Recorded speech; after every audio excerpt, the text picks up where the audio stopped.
I'm biased. I absolutely love the Church Answers podcast. I know it's my podcast. I know it's my organization's podcast. I get that. But the reason I love it is I get 10 minutes with you, 10 quick minutes for each of these podcasts that you view or that you listen to at your favorite podcasting app. By the way, give us a rating and review, subscribe at YouTube, wherever you're listening or watching this. So thank you for that.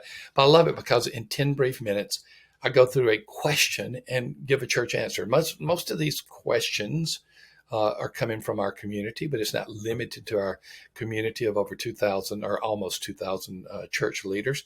But I love interacting with you. I love the fact that Belay is the sponsor, because what that means is we're able to offer this type of information to you that I think is quality information, not because I am providing it, but because it is coming from our community for the most part.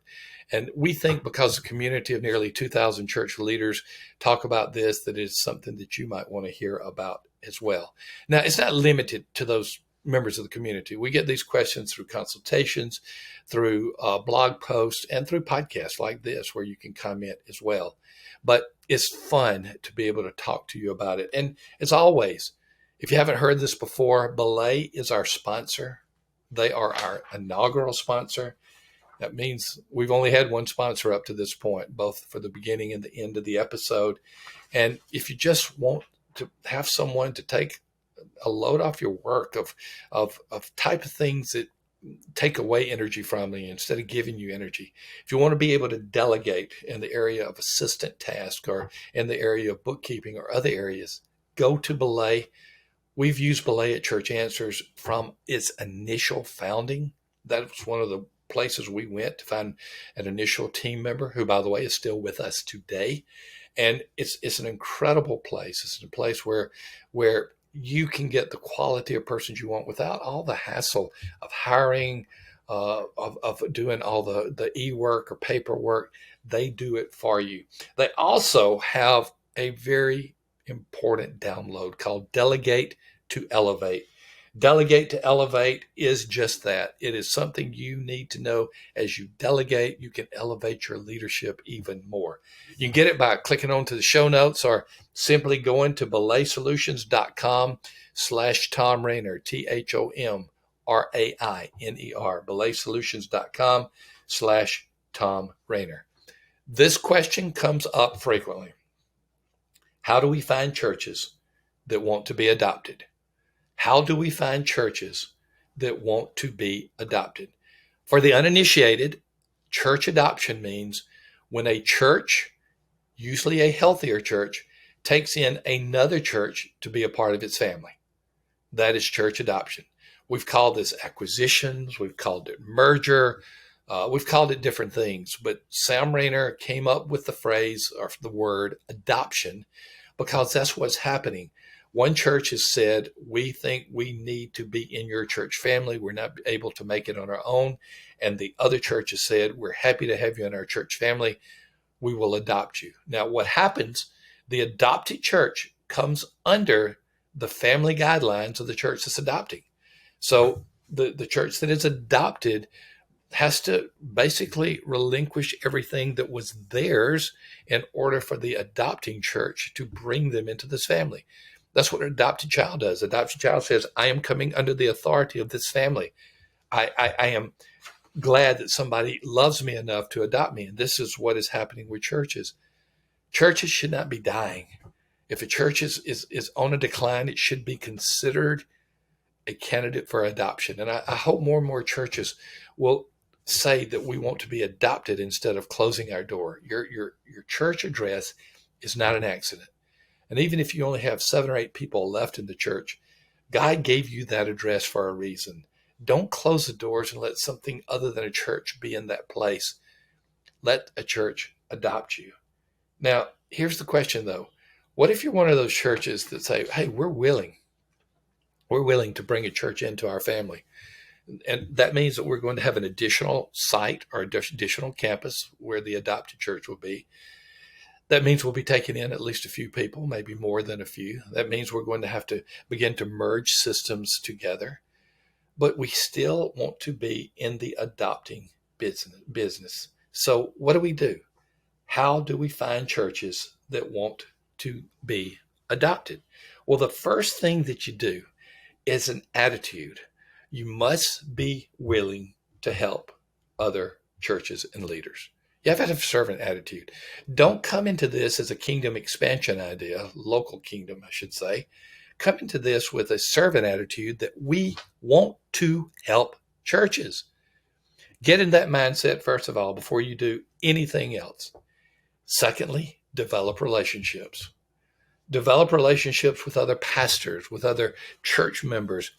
Let them know that you care about them. And it's not just about an acquisition or a merger.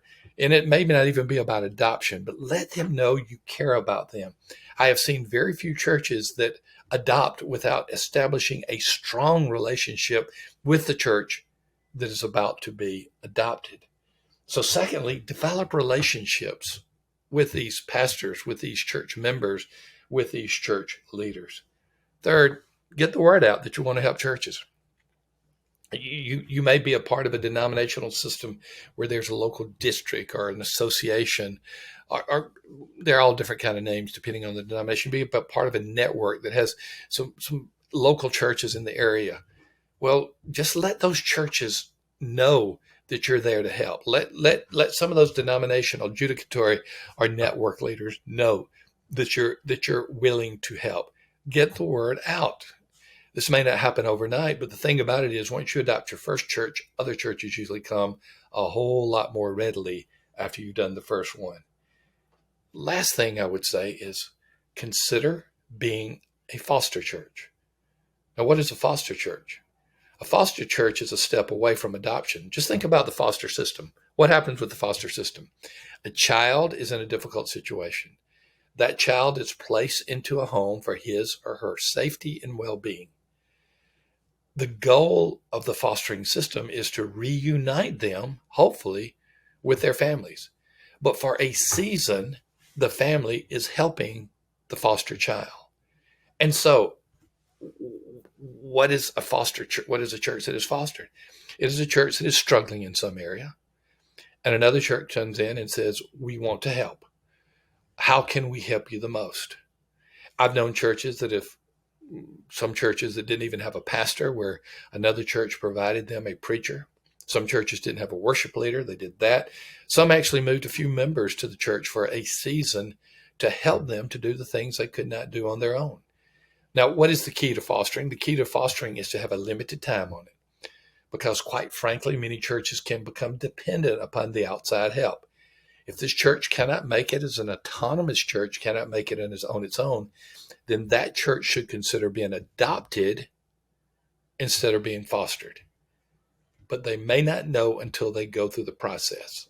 I can think of one church right away that started off in the fostering arrangement. The church did just that. They provided worship leadership, they provided a preacher, and they provided some children's ministry help to reach out into the community to reach children.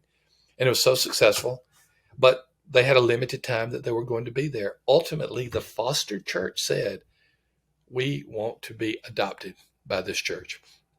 We like this family. And so it took place. Not all fostering leads to adoption, but many fostering situations do. So how do we find churches that want to be adopted? Be willing to help. Have a servant attitude. Develop relationships. Be highly intentional, especially pastors and staff members of other churches. Get the word out through your judicatory leader, your network leader, your denominational leader, whatever the case may be locally. And then consider being a fostering church as well. That may or may not lead to adoption. Once again, we're trying to answer your questions. This is a frequently asked question.